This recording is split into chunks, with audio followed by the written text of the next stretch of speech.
pleasure to team coach. I coach 6 groups in a week to enable them to self-negotiate their contract so they are set to flourish. After a brief introductions and agreeing the rules of engagement, we were off. Every team had 6 members. To baseline where they were, I asked them to think of an imago, which would best represent where the team was at that time. Answering clarifying questions, I stayed on think for yourselves, let's engage the creative parts of your brain, and if you were just close your eyes and think of your team, what image comes up?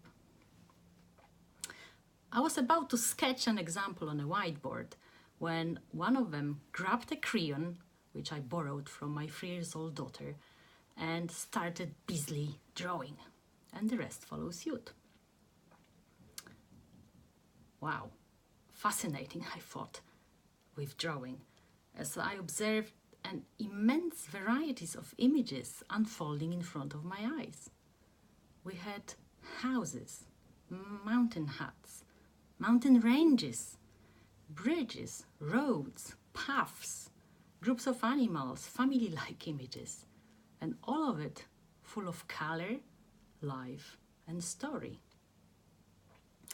Nothing like the boring examples of blobs and borders I was about to sketch. I thought, isn't that amazing how we can kill teams' creativity or lead them astray from powerful insights by giving an example in a certain way? I made a mental note to myself to avoid exempling in the future at any cost.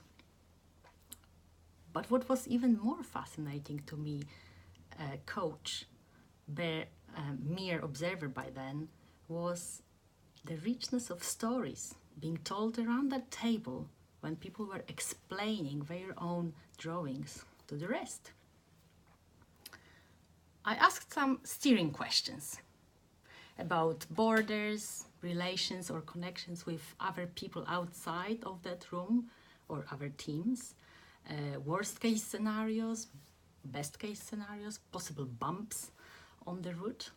And then I asked them again to think of a imago, but representing this time a fully functioning team for their chosen purpose.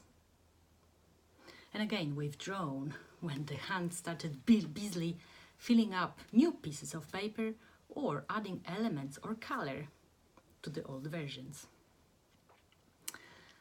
The interpretation discussions brought an immense variety of hidden dynamics, white elephants, ability to ask powerful questions of one another, reconstructing, and all of it pacified by a childlike freedom of drawing. My first team chose an image that represented best for them the dream team that they wanted to be, and took it as an attachment to a more formal contract or charter they were about to write up. This experience brought 3 lessons to me.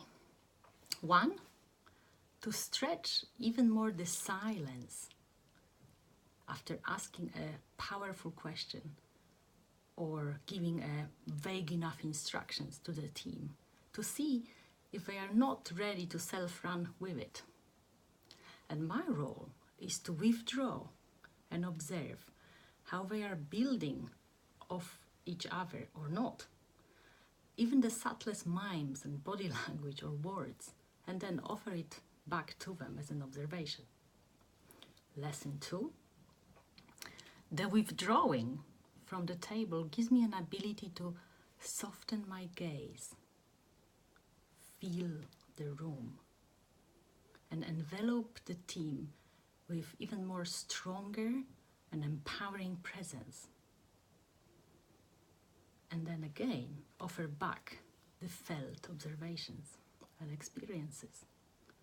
And lesson 3, By not listening to what is being discussed, I can fully focus on the process of how.